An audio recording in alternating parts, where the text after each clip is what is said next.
ఇందులో అందమైన వారిని మీరు ఎంచుకోవద్దు, మీ ప్రపంచాన్ని అందంగా మార్చేవారిని ఎంచుకోండి.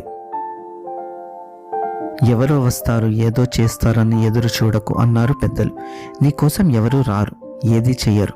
నీకోసం నువ్వు అనుకున్నది నువ్వే చెయ్యాలి, అది ప్రయత్నమైనా పోరాటమైనా. జీవితంలో సంతోషంగా ఉండాలంటే మతిమరుపు చాలా అవసరం. ఎవరికి నీ విలువ అర్థం కాదో వాళ్ళని పట్టించుకోకు, ఎవరు నీ విలువని గౌరవిస్తారో వాళ్ళని అశ్రద్ధ చేయకు.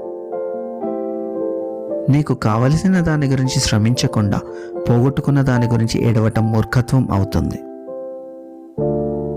ఆకలిగా ఉన్నప్పుడు దొరకని ఆహారం, అలసిపోయినప్పుడు దొరకని నిద్ర, దుఃఖంలో రాని బంధాలు, కష్టాల్లో ఉన్నప్పుడు రాని స్నేహం, చచ్చిన తర్వాత చూపించే ప్రేమ వ్యర్థం. గుర్తుంచుకో, ఎవరో నీకు విలువ ఇవ్వలేదని నీ విలువ తగ్గిపోదు. నీ జీవితం నీకు విలువైనది.